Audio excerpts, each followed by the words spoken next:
অনুশ্রী ঈশানের বিয়ে চলাকালীনই এবার বিয়ের আসরে অনুশ্রীকে টার্গেট করে গুলি ছুড়ল দেবলীনা প্রতিশোধের আগুনে জ্বলে পড়ে ছারখার হয়ে। হ্যাঁ বন্ধুরা, ভিডিওটা দেখতে থাকুন। যে মুহূর্তে কিনা ইন্দ্রাণী গাঙ্গুলি নিজের সমস্ত ভুলগুলোকে শুধরে নেওয়ার জন্য যখন কিনা অনুশ্রীকে ঈশানের হাতে তুলে দিয়ে বলতে থাকে যে নাও আয়ুষ, এবার তোমার ছোট ভাইয়ের ধুমধাম করে বিয়ের আয়োজন করো, পুরোহিত মশাই আপনি নতুন করে আবারও বিয়ে দেওয়া শুরু করুন। ঠিক সেই মুহূর্তে যখন কিনা ঈশান এবং অনুশ্রী বিয়ের আসরে বসে যায় এবং আয়ুষ যখন বলতে থাকে যে কী রে, তোকে আমি বলেছিলাম না যে তোর ভাইদা এবং জাদুঘরের উপরে তুই একটু ভরসা রাখ, শেষ মুহূর্ত অবধি তুই অপেক্ষা কর, তোর প্রিয় মানুষটা, তোর ভালোবাসার মানুষটাকে ঠিকই তোর ভাইদা তোর কাছে ফিরিয়ে দিবে, কথা মিললো তো? ঠিক সেই মুহূর্তে ঈশান এবং অনুশ্রী যখন বলতে থাকে যে সত্যি তোমরা ছিলে বিধায় আজকে আমরা আবারও এক হতে পেরেছি। অন্যদিকে যখন কিনা ইন্দ্রাণী গাঙ্গুলি বলতে থাকে যে একবার তোমাদের বিয়েটা হয়ে যাক, তারপরে আমি নিশ্চিত যে এত বছরকার আমাদের সমস্ত দূরত্ব সমস্ত কিছু মিটে যাবে। আমি নিজে স্বয়ং রূপসায় গ্রামে গিয়ে দাদার কাছে ক্ষমা চাইবো, প্রয়োজনে দাদাকে মানানোর চেষ্টা করার জন্য আমি এখানে নিয়ে আসবো দাদাকে, কিন্তু তার শর্ত দাদাকে অ্যাট এনি কস্ট মানতেই হবে যে আমার ছেলেই হবে হলো তার মেয়ের জামাই। আমি জানি যে দাদার বিরুদ্ধে গিয়ে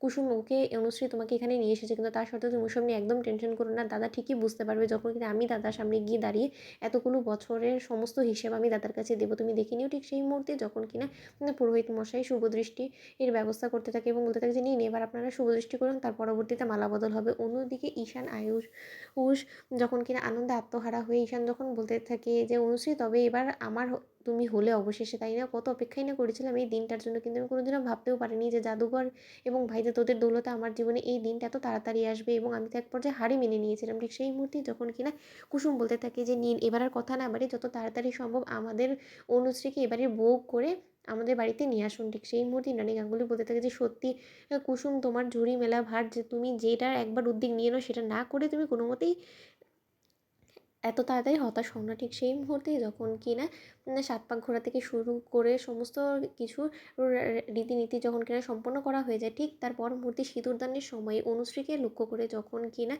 দেবলীনা আড়ালে দাঁড়িয়ে গুলি ছুড়ে এবং সঙ্গে সঙ্গে অনুশ্রীর গায়ে যখন কিনা সেই গুলিটা গিয়ে লাগে এবং অনুশ্রীর বুক চিরে যখন কিনা অনবরত রক্ত বেরোতে থাকে, ঠিক সেই মুহূর্তে কুসুম চিৎকার করে ওঠে এবং সাথে সাথে অনুশ্রী যখন কিনা জ্ঞান হারিয়ে ফেলে, অন্যদিকে ঈশান চিৎকার করে ওঠে এবং বলতে থাকে যে অনুশ্রী, অনুশ্রী তোমার কী হলো অনুশ্রী? ঠিক সেই মুহূর্তে যখন কিনা ঈশানের ছোটো কাকুমণি বলতে থাকে যে কেউ হয়তো বা অনুশ্রীকে টার্গেট করে গুলি ছুড়েছে, এক্ষুনি আমি গুলির শব্দ পেয়েছি। ঠিক সেই মুহূর্তে কুসুম যখন বলতে থাকে যে এটা আবার কী করবে, এটা নির্ঘাত দেবলীনা ম্যাডাম করেছে। অন্যদিকে রানী গাঙ্গুলি বলতে থাকে যে সিকিউরিটি এক্ষুনি যে বা যারা অনুশ্রীর উপরে গুলি ছুড়েছে তাদেরকে এক্ষুনি ধরার ব্যবস্থা করো, সমস্ত গেট বন্ধ করে দাও। ঠিক সেই মুহূর্তে অনুশ্রীর এই বেহাল দশা দেখে এক পর্যায়ে ঈশান যখন কিনা কান্নায় ভেঙে পড়ে, ঠিক সেই মুহূর্তে আয়ুষ বলতে থাকে যে একদম তুই ঘাবড়াবি না, আমরা এক্ষুনি ওকে হসপিটালে নিয়ে যাবো, ওকে বাঁচতেই হবে, ও এত সহজে ওর ভালোবাসার মানুষটাকে ছেড়ে পৃথিবী থেকে বিদায় নিতে পারে না, অনুশ্রীকে আমরা বাঁচাবো, আমরা এক্ষুনি ওকে হসপিটালে নিয়ে যাবো। তো বন্ধুরা লাইক এবং শেয়ার করে সাবস্ক্রাইব করতে ভুলো না।